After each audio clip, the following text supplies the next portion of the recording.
aga nüüd kuuled sa edasi, mis siis sai sellest loost, kus üks väike tüdruk varastas ära minu vanaema nõid Vinni kassi Vilburi.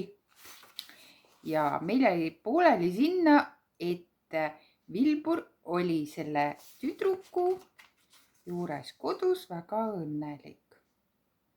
Ka Vinni tundis end õnnelikuna. Niipea kui ta astus oma lemmikpoodi, tõstis ühest torust tulev jahe mõnus tulehoog ta juukseid.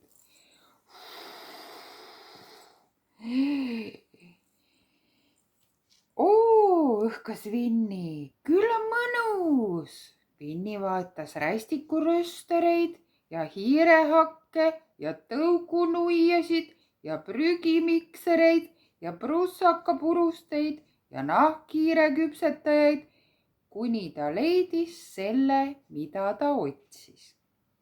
Ta astus koos oma pakiga tagasi õue. Siin olen mina, Vilbur, hüüdis Vinni. Aeg on koju sõita. Vinni võttis oma luua välja, raputas seda. Kas sa oled ikka veel pahas tujus? No jää siis korvi, kui sa tahad. Vinni riputas oma ostukoti luua esiotsale ja ronis peale.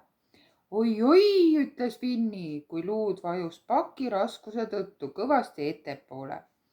Küll sa oled raske, Vilbur. Ja sa muutud veelgi raskemaks pärast minu ostetud kingi kasutamist. Arva ära, mis see on? Küsis Vinni, kui luud õhku tõusis. Vilbur ei öelnud midagi. Oh, sa vana tobu, ütles Vinni. Kas sa ei tahagi teada? Endiselt vaikus.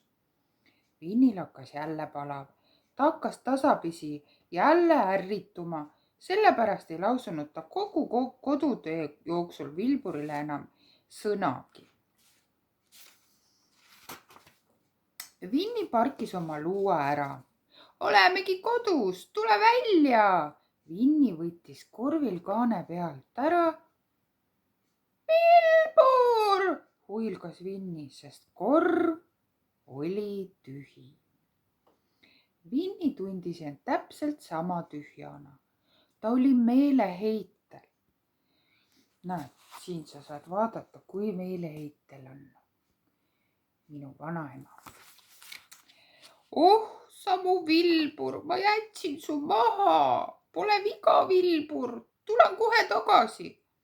Vinni hüppas luuale. Abakadabra, hõikas ta. Välk kiirelt vihises ta tagasi poodi.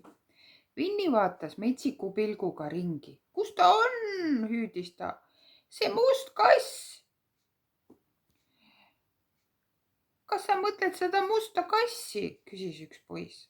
Klaara võttis ta kaasa. Mida? Ta varastati ära. Nad läksid sinnapoole, ütles poiss. Vinni vibutas oma võlukeppi. Abrakadabra, vii mind Vilburi juurde. Kohe oli ta Klaara majas ja maandus otse Klaara isa sülle. Nõid, karjatas isa ja kargas püsti, poetades Vinni põrandale. Ja korraga oli otse Vinni nina ees naeratav ja veidi ilane nägu, mida ta nii hästi tundis. Oo, Vilbur, ütles Vinni. Ta jääb nüüd alatiseks minu juurde elama, ütles Klaara. Kas pole tõsi, kiisuke? Vilbur nurrus ilanire suunurgas ja puhastas oma küüsi, samas kui 6 väikest kätt harjasid teda ning kinnitasid ta karvadesse klambreid. Aga ta on minu sõber, ütles Vinni. Vaadake, ma tõin talle kingituse. Väikesed tüdrukud kiskusid õhinal kingi paberist välja ja leidsid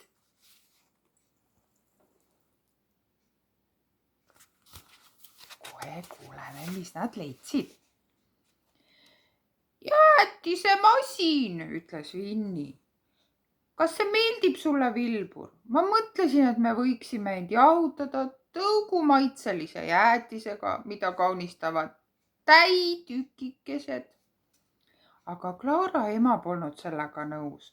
Ta tegi hoopis maasikajäätis šokolaadipuruga ja Klaarale ja tema õdedele pakkus jäätisemasin korraga hulga rohkem huvi kui kassid. Lähme nüüd kähku koju, sosistas Vinni. Ilma jäätisemasinata oli luud just parasjagu tasakaalukas. Vinni ja Vilbur lendasid tavakiirusel rahulikult üle põldude ja see oli mõnus. Nad mahtusid Vinni aias ja olid kahekesi jälle väga õnnelikud. Mis aga nõid Vinni ja tema kassi Vilburiga edasi juhtus, kuulete juba järgmises osas. Kuulmiseni!